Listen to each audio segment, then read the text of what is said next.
Bom, minha gente, o abdômen é essa porção do tronco que está compreendida entre o tórax e a pelve. Então, aqui nós temos o abdômen, né, essa porção do tronco, então, compreendida entre o tórax e a pelve.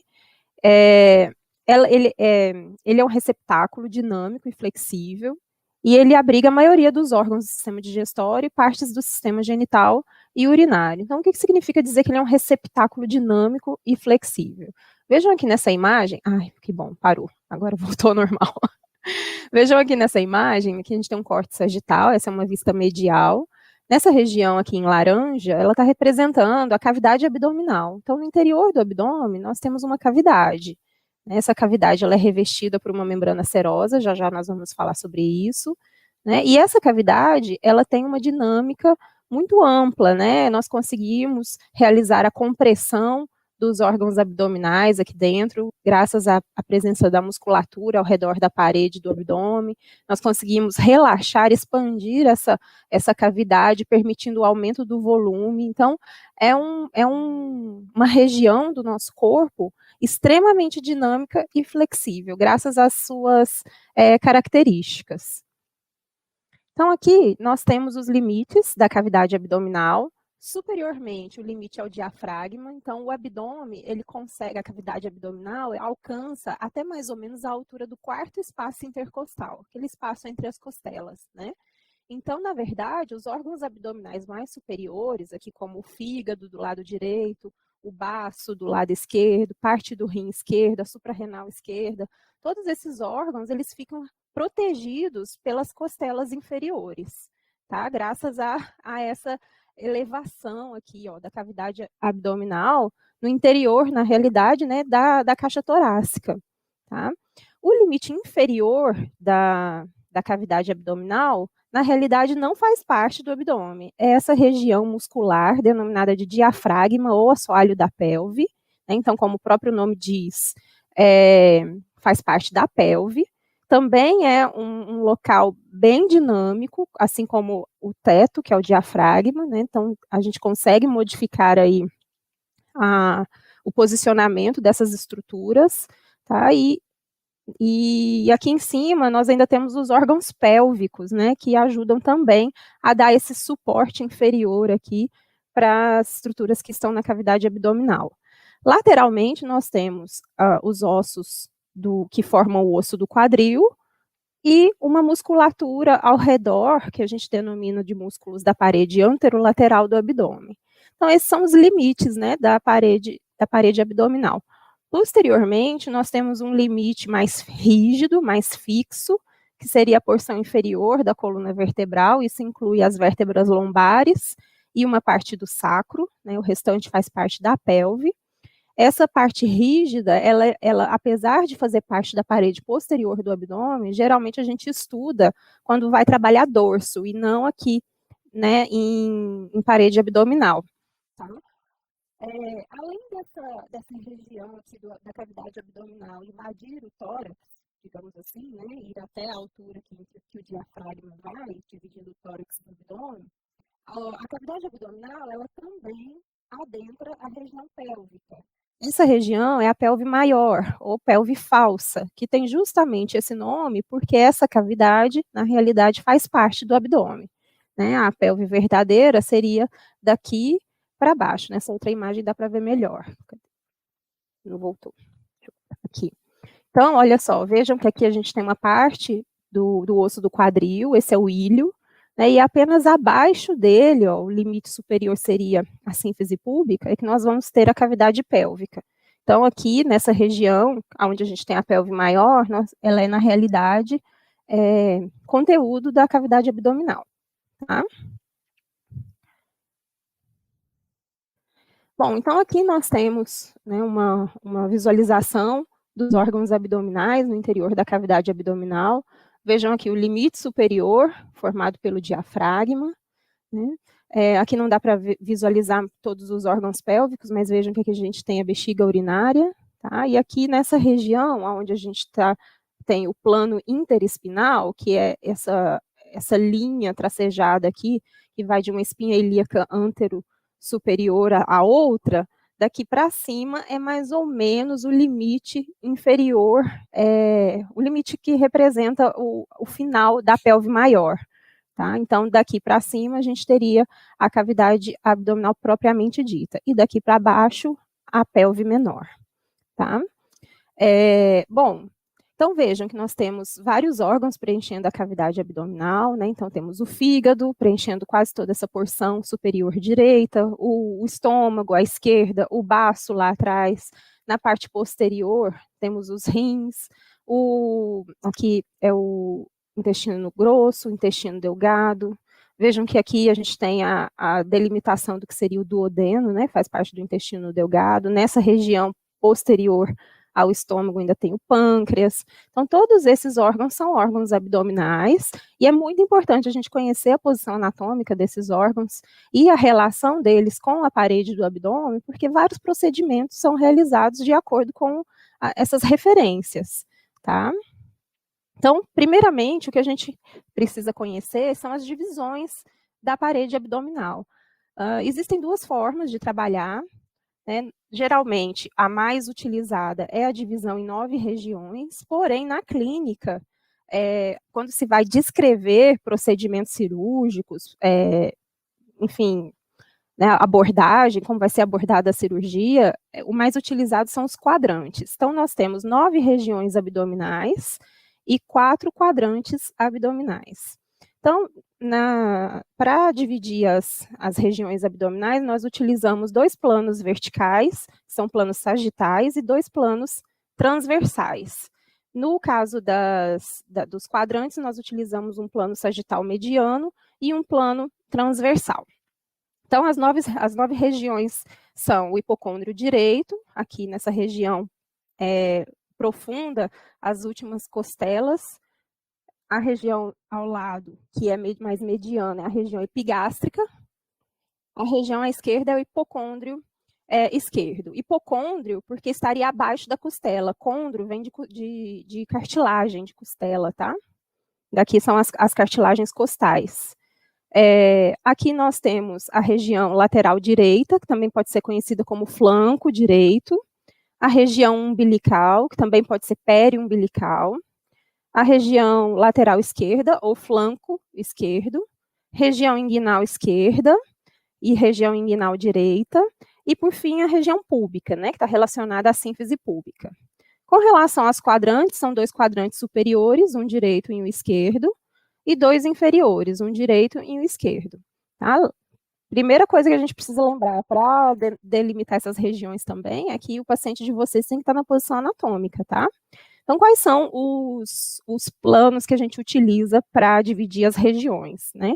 Então, o mais comum são as 2 linhas médio-claviculares, como planos sagitais. Então, aqui na metade da clavícula, vocês vão traçar uma linha vertical até essa região aqui, que é onde a gente tem o tubérculo púbico. Tá? Então, essa é a linha médio-clavicular. Ou falei tubérculo púbico, né? É tubérculo ilíaco. Então, aqui, ó, né, uma de cada lado. Os planos transversais, o mais superior é o plano subcostal, é exatamente onde a margem costal faz essa curva, né? Vocês vão traçar um plano transverso de uma margem à outra. E, por fim, o plano intertubercular, que é onde vai de um tubérculo ilíaco ao outro aqui. Tá? Então, isso a gente divide o abdômen em 9 regiões. Cada região tem um conteúdo específico, né? Depois eu posso passar esses slides para vocês terem a relação desses conteúdos, e é importante, então, vocês identificarem, né, cada um desses órgãos ou porções de órgão. Vejam só, por exemplo, o fígado, só o lobo direito que está no quadrante superior, isso quando a gente fala em quadrante, não em região, né? E no quadrante superior esquerdo está o lobo esquerdo, então existem órgãos que não ficam inteiramente apenas em uma região ou só em um quadrante, né? Só para a gente voltar aqui à parte dos planos, o plano que a gente utiliza como o sagital mediano, né, que só tem um, lembrando, ele tem que passar pelo umbigo, né? Então, vai do processo chifoide aqui do externo, passa pelo umbigo, desce até a sínfise púbica, tá? E o plano Transversal é o plano transumbilical, que também passa pelo umbigo. Tá? Daí a gente divide em 4 quadrantes. Bom, a parede abdominal ela é dividida em 3 partes. Então, uma anterior, que é composta basicamente pela musculatura anterior formada pelos músculos retos do abdômen, e uma parte da musculatura lateral, que é formada por 3 músculos em camadas de superficial a profunda, né? A região lateral, tanto a esquerda como a direita, tá? Também, que é a formação desses 3 músculos em camadas. E, por fim, a região posterior, ou a parede posterior do abdômen, que a gente estuda juntamente com o dorso, tá? São os músculos dorsais e a coluna vertebral, parte da coluna vertebral, que vão fazer parte dessa parede, tá? Então, vejam que uma parte aqui, ó, da parede anterior, ela forma uma intersecção, né, com a parede lateral. Então, é muito comum a gente estudar a parede anterior juntamente com a parede lateral. Então, a gente denomina de parede anterolateral do abdômen, tá? Bom, então, quais são os limites da parede anterolateral? Nós temos aqui a margem costal, o processo tifoide, são 2 paredes, né, uma direita e uma esquerda. Então, processo tifoide, a margem inferior da margem costal, a crista ilíaca. Aqui nessa região passa o ligamento inguinal, ele também é limite dessa parede, o tubérculo púbico e a sínfise púbica. Então, aqui nós temos representando, né, a parede, uma parte da parede anterolateral. Aqui foi feito um corte da parede anterior para a gente poder visualizar essa parte da musculatura em camadas, tá? Então, vejam aqui que esse retângulo que foi colocado em destaque aqui, está em maior aumento desse lado, né? Então, aqui é porção mais superficial, aqui é porção mais profunda. Então, vejam que nós temos várias estruturas dispostas em camadas, e essas estruturas, a maior parte delas vai estar presente em toda essa região anterolateral, tá? A estrutura mais superficial, como é de se esperar, é o tegumento, né? A pele. Então, a pele nessa região formada, então, pelo epitélio, pela derme, né? E o tecido subcutâneo, que está representado por essa estrutura amarelada aqui, que na região abdominal é chamada de fáscia de Camper, tá? É a tela subcutânea, é hipoderme, ok? Logo profunda a tela subcutânea, nós temos uma outra fáscia, essa que está representada em roxo, acho que é roxo, azul escuro, não sei, que foi denominada de estrato membranácea ou fáscia de Scarpa.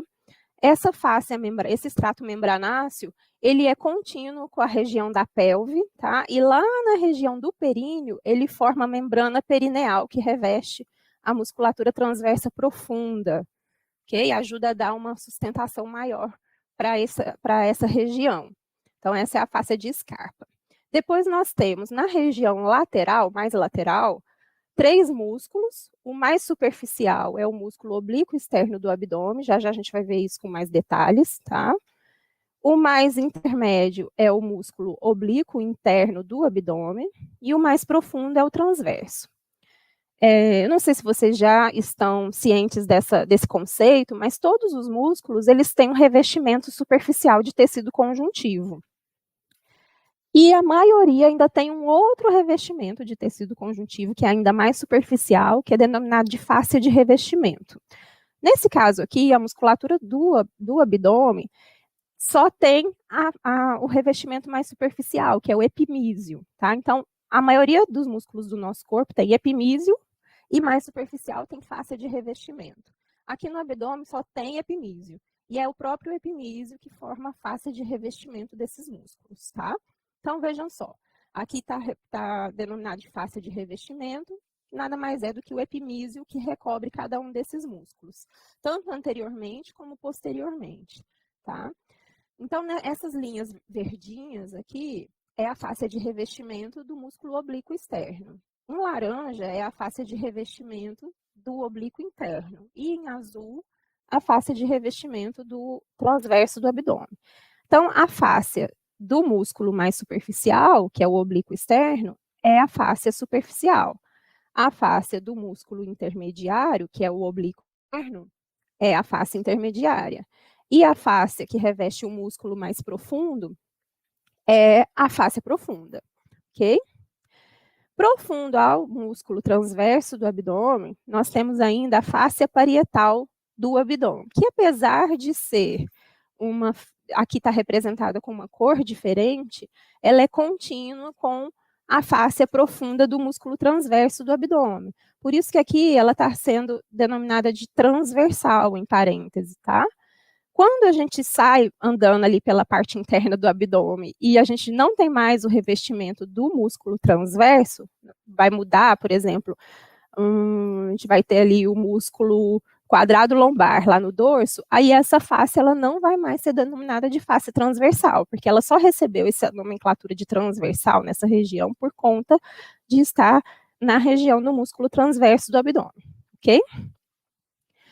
Bom, mais profunda ainda a fáscia transversal, nós vamos ter uma pequena camada de gordura extraperitoneal, nesse caso aqui ela está pequena, mas dependendo, né, da pessoa, ela pode ser muito mais volumosa ou menos volumosa, né? Aqui é um local onde a gente acumula gordura abdominal, principalmente os homens, eles têm uma tendência de acumular bastante gordura nessa região baixa do abdômen, tá? E ela fica acumulada nessa região extraperitoneal, tá? E profunda a gordura extraperitoneal, nós temos o peritônio, que quando ele reveste a parede abdominal, ele é denominado de peritônio parietal, ok? Então, aqui a gente tem um corte transversal do abdômen, né, um corte no plano transversal, e aqui, olha só, em azul está representada a membrana serosa, que reveste internamente a cavidade abdominal. Essa membrana a gente denomina de peritônio, né? O peritônio, quando ele reveste a parede abdominal, ele é denominado de peritônio parietal. Esse termo parietal vem de parieto, que quer dizer parede, tá? Vejam que em alguns momentos o peritônio, olha só, ele se reflete e recobre os órgãos abdominais, né? Alguns desses órgãos são revestidos quase completamente pelo peritônio, e aí esse peritônio, ele passa a ser denominado de peritônio visceral, né? Esse é o baço, tá? Como aqui ele se refletiu para recobrir o baço, quando ele termina de revestir o baço, ele reflete de novo. E aí, nessa região aqui, onde eu tenho duas reflexões, eu formei uma camada dupla de peritônio. E essa camada dupla, ela permite a passagem de vasos sanguíneos, vasos linfáticos, nervos, né? E essa estrutura que se formou, né, essa bainha dupla de peritônio, a gente denomina de mesentério. Então, esse daqui é o mesentério do baço. E todos os órgãos que possuem mesentérios, ou seja, eles estão revestidos completamente pelo peritônio visceral, a gente denomina esses órgãos de órgãos intraperitoneais, tá? Vejam que aqui, olha só, nós temos o estômago e outra camada dupla, ou outra bainha dupla de peritônio. Aqui também, ó, ligamento hepatogástrico. Olha só, aqui cortes transversais de vasos sanguíneos e linfáticos, tá? Tudo isso daqui, ó, ligamento hepatogástrico, ligamento gastroesplênico, são tipos de mesentérios, que recebeu esses nomes de ligamentos, tá? Então, o estômago aqui, vejam que ele está todo revestido por peritônio, ele também é um órgão intraperitoneal. Agora, vejam aqui atrás, aqui é o dorso, né, dessa região do tronco. Nós temos aqui, ó, o rim esquerdo, o rim direito, logo acima tem as suprarrenais. Vejam que aqui, ó, eles estão atrás do peritônio. Aqui o peritônio está revestindo a parede posterior do abdômen. Todos esses órgãos que estão atrás do peritônio, vejam que só uma das faces desses órgãos que está sendo revestida pelo peritônio, né, diferente do estômago e do baço. Então, esses órgãos a gente denomina de órgãos retroperitoneais ou extraperitoneais. Assim como a gordura extraperitoneal, que é essa gordura aqui, ó, que está para fora da cavidade peritoneal, né? A cavidade peritoneal é essa região que está pintada de azul claro, é uma cavidade virtual, porque ela não é grande do jeito que está aqui no desenho. Os abdominais deixam essa região bem comprimida, tá? Como o peritônio é uma membrana serosa, as células serosas produzem um líquido seroso que vai manter essa região lubrificada, que é o líquido peritoneal, tá? Tem uma grande quantidade de células imunes que ajudam na defesa dessa região, né? E essa umidade vai permitir uma livre movimentação, reduzindo o atrito entre os órgãos abdominais, tá? Bom, aqui, olha só, nós temos algumas estruturas formadas por peritônio. Então, aqui, essa estrutura verde aqui, ó, né, aqui posteriormente é peritônio parietal, aliás, aqui é visceral, tá? Aqui é uma outra estrutura que a gente denomina de aumento maior, aqui cortada é o mesentério do intestino delgado, e aqui um corte sagital mediano para a gente poder visualizar a formação dessas estruturas, tá?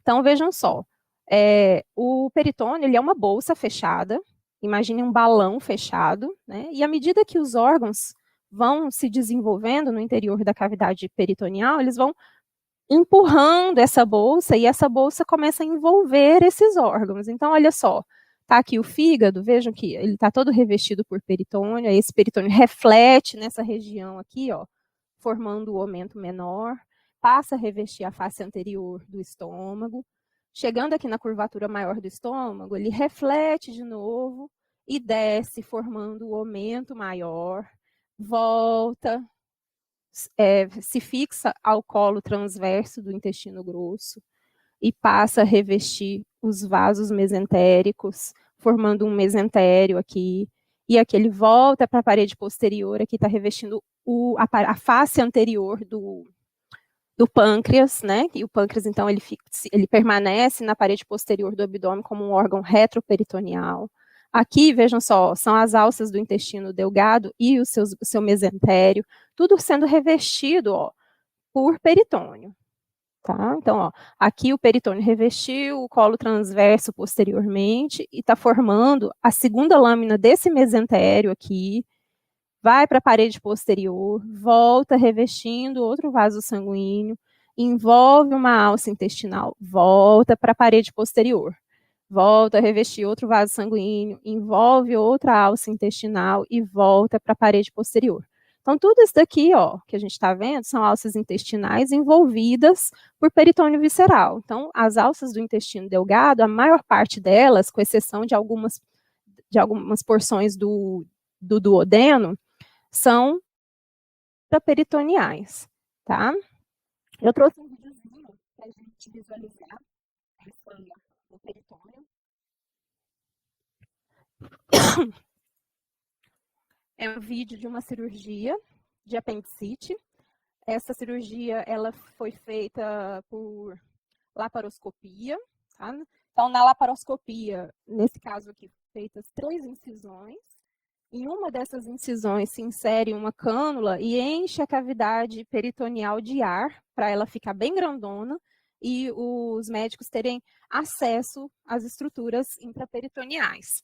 Então, vamos ver como que vai ser feito. E as outras 2 incisões, elas são usadas para inserir as pinças, as tesouras, né? Então, aqui é o útero.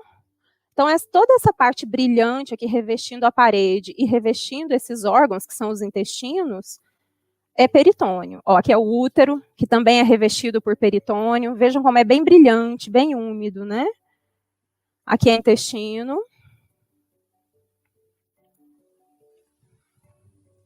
Aqui é a região do intestino grosso, é o seco. E aqui foi visualizado o apêndice, ó. Essa porção que está prendendo o apêndice à parede abdominal lá atrás é o mesoapêndice. Nada mais é do que o mesentério do apêndice. Está passando vaso sanguíneo aqui. Os vasos sanguíneos que vão vascularizar o apêndice. Então, aqui foi feita a cauterização dessa região, para não ter sangramento, né? Aí, agora, o corte também é feito por cauterização.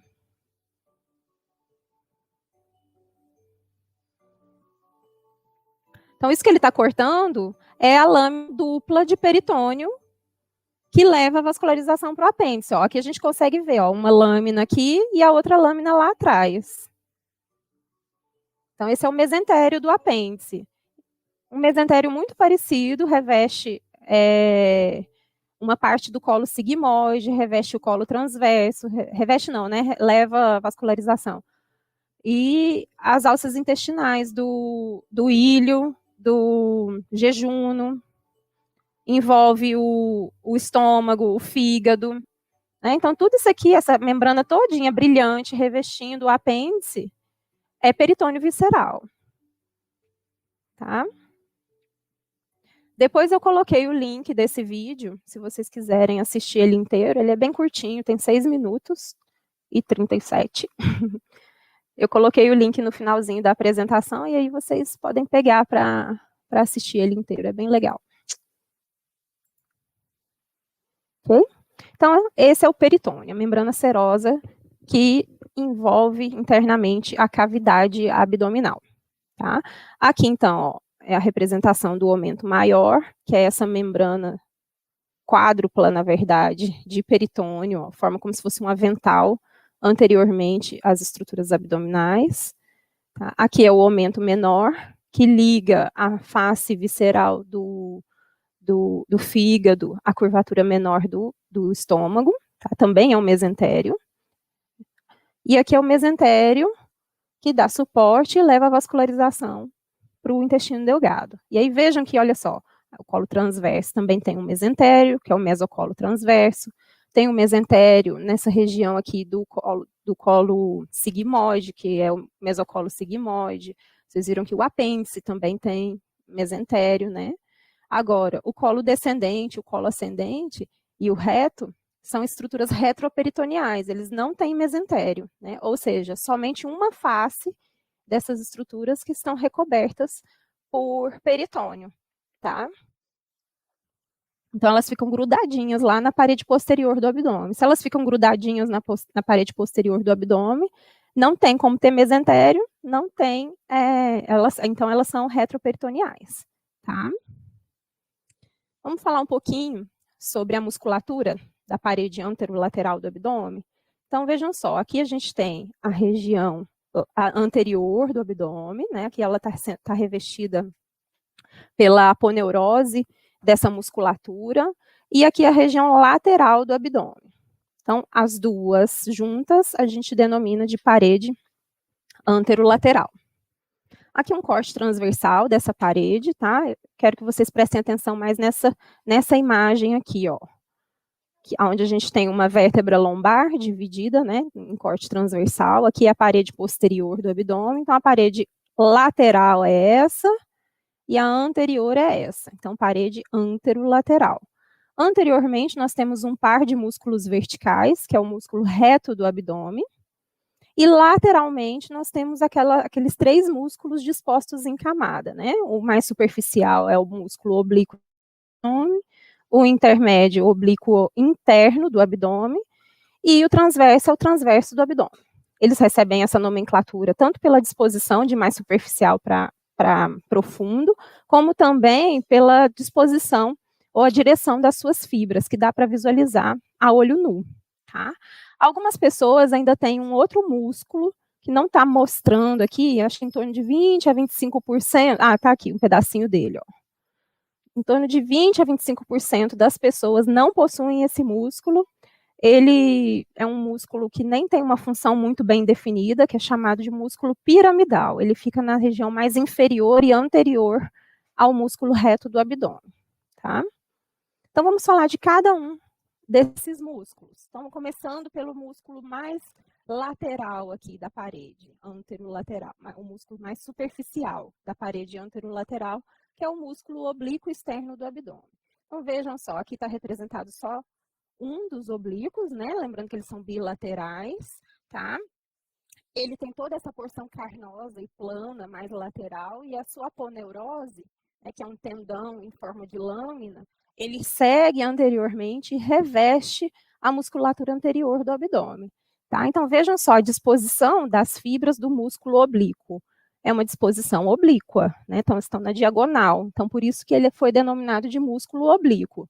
Externo, porque ele é o mais superficial, e do abdômen, porque ele está no abdômen, né?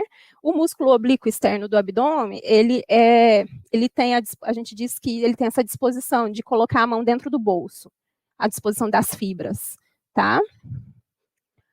Então, olha que só, a gente tem aqui a tabelinha mostrando a origem, inserção, inervação e a ação principal desse músculo. Então, a origem dele é na face externa das costelas 5 a 12, que é toda essa região aqui. Face externa, essa face que está voltada para frente.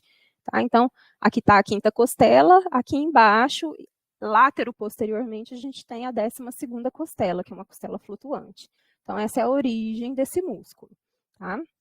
A inserção é na linha alba, que é esse tecido conjuntivo bem espesso na linha mediana, que inclusive a gente vai ver que esse músculo, a sua aponeurose ajuda a formar essa linha alba, tá? Ele também está inserido no tubérculo púbico, que é essa região aqui do osso pubis, ok? E metade anterior da crista ilíaca. A inervação desse músculo é pelos nervos tóraco-abdominais, nós vamos ver que eles se distribuem por toda essa região aqui, e o nervo subcostal, que sai por aqui, tá? E a ação principal desse músculo é comprimir e sustentar as vísceras abdominais e flexionar e rodar o tronco. Então, ele comprime, principalmente quando a gente vai tossir, fazer uma manobra de valsalva para tossir, para o vômito, numa inspiração forçada, aliás, na expiração forçada, tá? Na flexão do tronco, ele flexiona para o mesmo lado em que ele está presente, acho que eu não estou aparecendo, né? Ele flexiona para o mesmo lado em que ele está presente e roda para o lado oposto, tá? Com relação ao músculo oblíquo interno, então, quando a gente retira o oblíquo externo, que está aqui mais superficial, imediatamente profundo a ele, a gente vai ter o oblíquo interno. Vejam que agora a disposição das fibras mudou, né? O oblíquo externo era colocando a mão no bolso, agora é subindo. Tá? Então, a origem desse músculo é a face tóraco-lombar, que fica lá na região posterior do dorso, os 2/3 anteriores da crista ilíaca e o tecido conjuntivo, que faz parte aqui, ó, do ligamento inguinal, tá? Ele se insere nas margens inferiores das costelas 10 a 12, linha alba e linha pectínea do pubis, que é uma linha bem pequenininha que tem aqui atrás, tá? A inervação também é pelos nervos tóraco-abdominais, também dessa região, e além disso, lá na região posterior tem o primeiro nervo lombar ajudando nessa inervação. Ele tem a mesma função do músculo oblíquo externo, então ele comprime e sustenta as vísceras abdominais, flexiona e roda o tronco. Inclusive, eles são músculos sinergistas um do outro, né? Com relação ao transverso do abdômen, vejam que agora as fibras estão dispostas de forma paralela aqui no plano transversal, por isso que ele recebeu essa nomenclatura de músculo transverso do abdômen. Vejam aqui a grande aponeurose desse músculo, né? E a origem dele nas faces internas, da 7ª à 12ª cartilagens costais.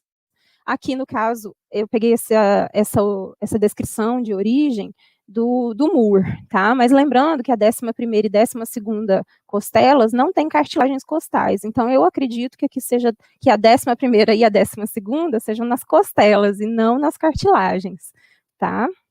A aponeurose tóraco-lombar, que é posterior, a crista ilíaca, nessa região, tá? E o tecido conjuntivo aqui, que faz parte do ligamento inguinal. A inserção também é linha alba, tá? Crista púbica, que é essa região elevada da região do osso pubis, e a linha pectínea, que é um pouquinho ali atrás, tá? A inervação também por nervos tóraco-abdominais e pelo primeiro nervo lombar, que sai lá de trás. Ele é diferente dos outros dois mais superficiais, que rodam e flexionam o tronco, esse músculo ele apenas comprime e sustenta as vísceras abdominais, tá? E por fim, nós temos o músculo reto do abdômen, né? Esse músculo é o mais medial em relação aos músculos laterais, tá? Nós temos um outro músculo reto abdominal do outro lado, né? Então eles são bilaterais, assim como os músculos laterais, tá? Vejam que ele é formado por vários ventres intercalados por faixas de tendões, unindo um ventre ao outro. É um músculo vertical, tá? Ele tem origem na sínfise púbica e na crista púbica, e ele se insere no processo xifoide do externo, das quintas às sétimas cartilagens costais, né, das respectivas costelas. Então, esse é o músculo reto do abdômen. Ele também é inervado por nervos tóraco-abdominais. Porém, assim, não sei se vocês perceberam que tem algumas coisinhas aqui entre parênteses, né? Só vão mudar as raízes que vão formar as raízes não, os ramos que vão formar esses nervos tóraco-abdominais, tá? A ação principal desse músculo é flexionar o tronco, então ele flexiona o tronco, né? Esse movimento que joga o tronco para frente, que é o que a gente treina muito, né? Em abdominal, tá? Ele estabiliza e controla o movimento de báscula da pelve. O movimento de báscula é esse aqui, ó. Esse movimento que joga o quadril para frente, tá? Bom, essa musculatura, como a gente viu lá no início da aula, ela é toda revestida por uma fáscia, né? Que é a fáscia de revestimento, que nesse caso nada mais é do que o epimísio desses músculos, tá? Então aqui a gente vai ver a importância tanto anatômica como clínica dessas fáscias que vão formar outras estruturas que também são muito importantes. Então vejam aqui, ó, deixa eu colocar o apontadorzinho. Então vejam aqui os 3 músculos da parede lateral, né, o oblíquo externo, o interno e o transverso, e as suas respectivas fáscias. A face superficial, a intermédia e a profunda.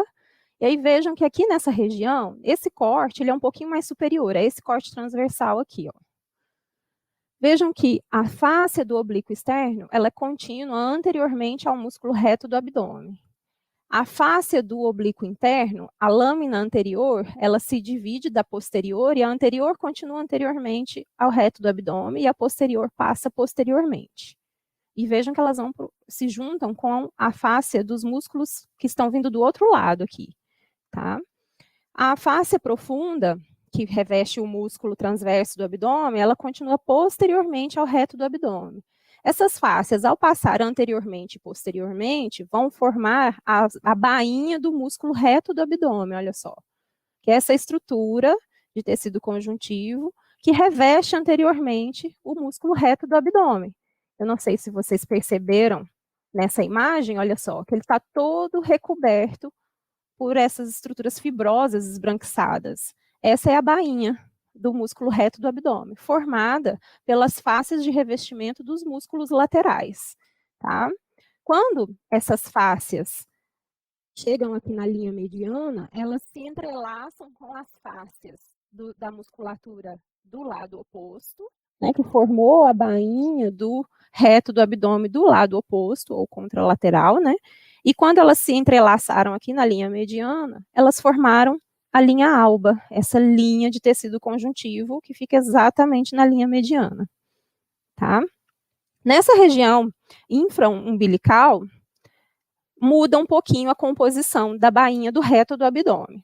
Então, o que acontece aqui? Olha só, todas as fáscias dos músculos laterais agora vão passar anteriormente ao músculo reto do abdômen. Então, a fáscia, nessa região mais inferior do abdômen, a bainha do reto do abdômen, anteriormente, ela é mais reforçada.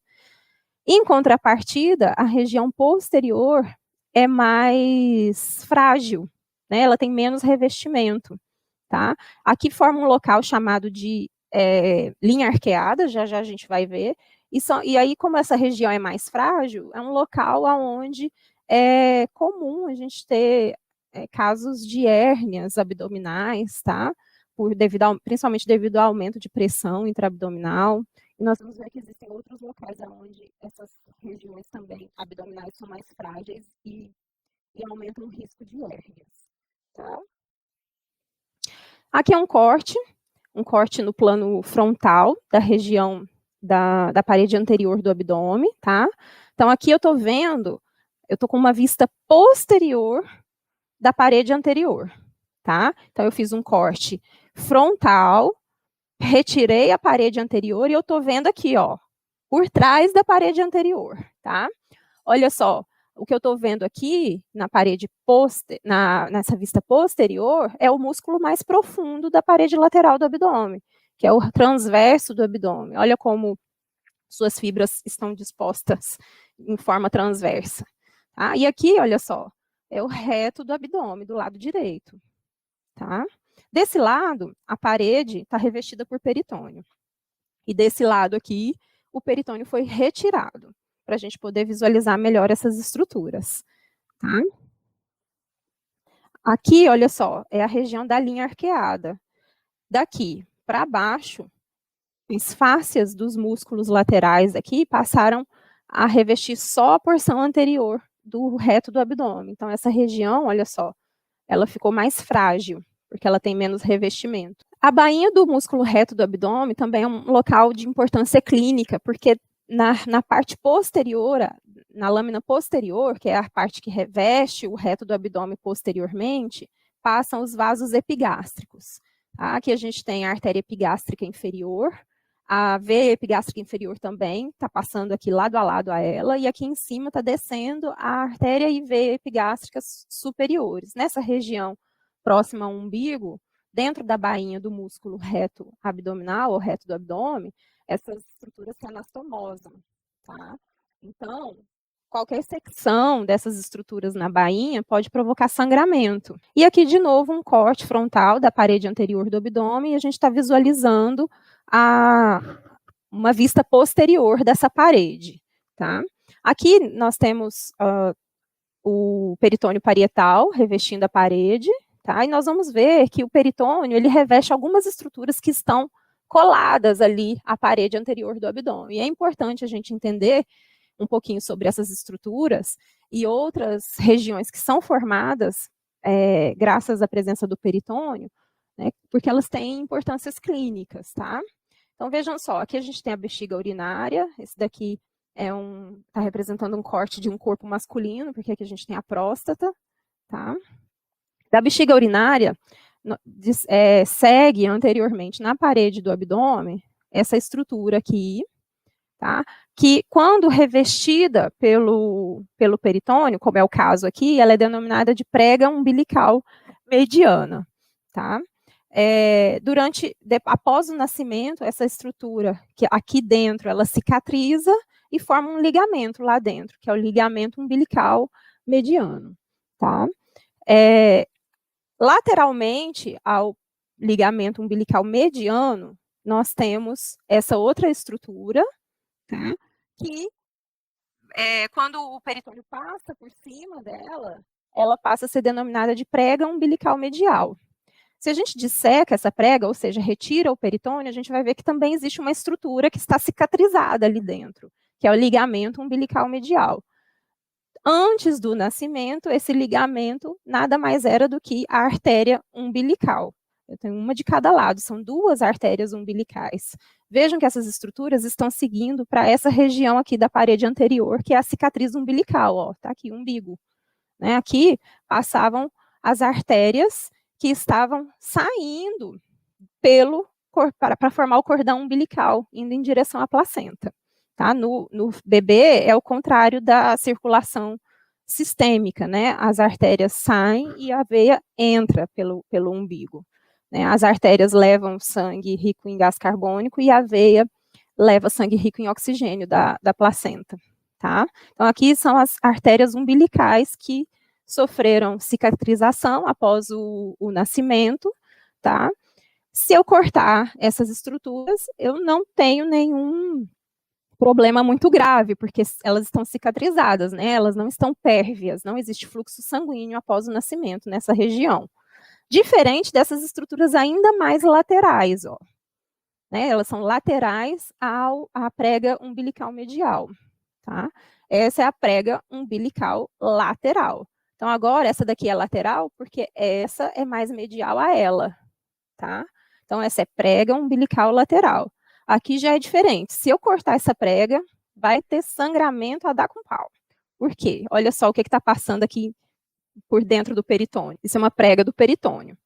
Né? Nós temos dois vasos sanguíneos passando aqui. São a artéria e a veia epigástrica inferior. Tá? Se eu cortar essa estrutura aqui, ó, eu vou causar sangramento, tá? Então, prega umbilical lateral, prega umbilical medial, prega umbilical mediana. A mediana e a medial não sangram, tá? Entre essas pregas e mais lateral aqui, nós temos a formação de 3 fossas. Essa é a fossa supravesical, que está acima da bexiga urinária. Essa daqui é a fossa inguinal medial e essa a fossa inguinal lateral. Aqui são regiões onde o peritônio ele dá uma leve afundada, né, formando uma fossa rasa, mas é uma fossa, e elas coincidem com regiões onde a região abdominal ela é um pouco mais frágil, tá? Por exemplo, aqui, ó, é a origem do anel inguinal profundo. Aqui está iniciando o canal inguinal. Então, eu tenho um local onde estão passando estruturas para a região da pelve, né, mais externamente. Então, é uma região mais enfraquecida, tá? Então, aqui, se ela é mais enfraquecida, um aumento da pressão intraabdominal pode provocar hérnia, tá? Uma outra região que também é um pouco mais enfraquecida no abdômen é a região da cicatriz umbilical, ou anel umbilical. Aqui, o anel umbilical é um defeito, ele é considerado um defeito da linha alba, tá? Porque a linha alba ela não é contínua aqui, né? Ela é interrompida para permitir a passagem dos vasos umbilicais. Aqui estavam passando as artérias umbilicais e aqui subindo em direção ao fígado estava passando a veia umbilical, que é só uma, tá? Então essa região ela também é mais enfraquecida, tá? Então aqui também é um local propenso a hérnias, tá? Hérnias abdominais. Bom, pessoal, agora eu vou falar um pouquinho sobre a inervação da parede anterolateral do abdômen. Então vocês viram que grande parte da inervação é feita pelos nervos tóraco-abdominais, parte deles são esses ramos cutâneos laterais e ramos cutâneos anteriores. Os ramos cutâneos, eles basicamente, né, inervam a pele, formando, então, esses dermátomos. Os nervos, eles têm a distribuição muito parecida com a distribuição dos dermátomos, no caso aqui, do T6 até T11, mais ou menos, no caso do abdômen, tá? E são nervos sensoriais. Os demais nervos são nervos mistos, tá? Ou seja, passa inervação sensorial e inervação motora. Então, tem tóraco abdominal misto também, mas tem o nervo subcostal, o ilho hipogástrico e o ilho inguinal, que vai fazer toda essa inervação da parede anterolateral. Lembrando que para o transverso do abdômen e para o oblíquo interno do abdômen, o primeiro nervo lombar que está lá atrás também contribui, né? Aqui é só uma tomografia computadorizada mostrando como os nervos se distribuem, né, no plano transverso, tá? Aqui é a região da medula espinal, aqui é uma vértebra lombar, e aqui eles formando, então, aqui é ramo posterior, que vai inervar toda a musculatura do dorso, e aqui os ramos anteriores que vão formar esses nervos que vocês viram aqui, né? Tóraco-abdominais, subcostal, ilho hipogástrico e ilho inguinal. Tá? Como esses nervos não formam plexos, eles vão inervar as estruturas que estão na mesma altura por onde eles saem. Por isso que eles coincidem com a altura do dermátomo. Tá? Já os nervos mais superiores, os ramos anteriores mais superiores e mais inferiores, vão formar os plexos que vão inervar os membros. Por isso que fica um pouco diferente a distribuição nessa região mais superior e nessa inferior. Agora, aqui no tórax é mais fácil por conta dessa distribuição aqui e não formar plexos. Com relação à vascularização, nós temos uma vascularização, a gente divide, né, a vascularização em drenagem venosa e irrigação, que é arterial. A drenagem venosa é feita por veias superficiais e veias profundas. As veias superficiais estão representadas aqui na tela subcutânea, tá? Essa região superior, as veias drenam para a região da veia torácica lateral e tóraco-epigástrica. Algumas drenam, perfuram a tela subcutânea nessa região mediana, ou próxima à região mediana, e vão drenar para a veia torácica interna. E essa parte mais inferior, elas drenam para a veia epigástrica superficial, que vai tributar na veia femoral. As veias profundas, elas acompanham as artérias epigástricas, que estão representadas aqui nessa outra imagem. Então, aqui é a epigástrica inferior e a epigástrica superior. A epigástrica inferior, ela é ramo da ilíaca externa, a epigástrica superior é ramo da artéria torácica interna, elas se anastomosam mais ou menos nessa região periumbilical. E temos outras artérias que são provenientes dessa região torácica alta e lombar, que vão também auxiliar nessa irrigação da parede lateral, tá? Que são as artérias intercostais, tem a artéria subcostal, ok? Tem também uma artéria epigástrica superficial. Vejam aqui a distribuição dessas artérias, né? Acompanham também a distribuição da musculatura, tá? E a distribuição da inervação. E aqui uma visão tanto dessa parte, porção mais superficial, onde a gente tem muitas veias superficiais, e aqui as veias e artérias mais profundas, tá? Essas veias superficiais a gente vai ver que tem uma importância clínica bem importante, importância clínica importante. Deu para entender, né? Mas já a gente vai falar sobre isso. E aí eu queria trazer para vocês algumas considerações clínicas, né, algumas aplicações clínicas com relação à parede abdominal. Então, a primeira delas seriam as incisões cirúrgicas. Então, aqui tem exemplos de algumas incisões que são realizadas nas regiões abdominais. Então, aqui a região do hipocôndrio, né, tem tanto o direito como o esquerdo. Essa região mediana, que faz parte aqui, região epigástrica, umbilical, aqui região pubiana, e aqui a região ilíaca direita e ilíaca esquerda. Então, nós temos vários tipos de incisões, né, que são realizadas nessas regiões, tá? E essas incisões, o importante é seguir o trajeto dessas linhas, que a gente denomina de linha de clivagem. A linha de clivagem é a direção predominante do tecido conjuntivo da pele, né, da derme. Então, vejam que em cada parte do corpo, o tecido conjuntivo, a direção das fibras colágenas, elas têm uma direção específica, né? E é importante que essas incisões acompanhem essas linhas de clivagem para facilitar a cicatrização. Aí aqui tem esse exemplo, olha só, aonde a incisão, ela não acompanhou a linha de clivagem. A linha de clivagem são essas linhas aqui que estão perpendiculares à incisão. Aqui o que vai acontecer? Com a cicatrização, o tecido ele vai ser tensionado em direção das linhas de clivagem e a tendência é abrir a incisão. Tá? Então, o ideal seria ter feito a incisão paralela à linha de clivagem e não perpendicular, do jeito que foi feito aqui. Então, aqui a importância clínica das veias superficiais, né? Então, lembra que nós temos uma imensa quantidade de veias. Eu vou voltar na imagem aqui da figura. Vejam que elas tributam formando uma rede extensa, né? Um plexo venoso extenso nessa região superficial. Isso daqui, estão vendo que as veias estão bem engurgitadas, bem tortuosas, né? Aqui, na verdade, são varizes por conta desse engurgitamento das veias dessa região abdominal. E aqui acontece esse tipo de processo nessas veias por conta da formação de circulação colateral. Essa circulação colateral ocorreu porque provavelmente a região mais profunda, venosa, em algum ponto, provavelmente veia cava, sofreu uma obstrução. Tá? E aí tem acúmulo, dificulta o retorno venoso para o coração e a tendência é o sangue se acumular nas veias periféricas. E aí, para tentar amenizar isso, o sangue ele é direcionado para essas veias superficiais que vão tentar recuperar esse retorno venoso, né, por conta dessas várias anastomoses que acontecem, essas tributações, né, tentando, então, dar a volta na região obstruída. E aqui, ó, nós temos alguns tipos de hérnias, tá? Então, vejam só, uma hérnia umbilical, porque a cicatriz umbilical, o anel umbilical é um local onde o tecido conjuntivo ele não é tão resistente, né? Então, dependendo do aumento da pressão abdominal que ocorrer, eu posso, sim, ter empurrar, né, o conteúdo abdominal por esse anel umbilical. Aqui é uma hérnia epigástrica, também nessa região da linha alba, tá?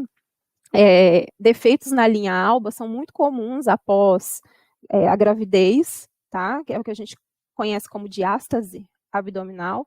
Na diástase, né, devido ao aumento do abdômen para abrigar o bebê, né, em crescimento, os músculos retos do abdômen, a tendência é eles se afastarem um do outro. Isso é super normal, inclusive tem hormônios que atuam no relaxamento do tecido conjuntivo para que isso aconteça, tá? Entretanto, em algumas mulheres, após o parto, a musculatura não volta, né, para próximo da linha mediana e os retos continuam afastados. E isso distende o tecido conjuntivo da linha alba e provoca uma fragilidade nessa região. E aí existe essa tendência às hérnias nessa região da linha alba, no caso aqui foi na região epigástrica, tá?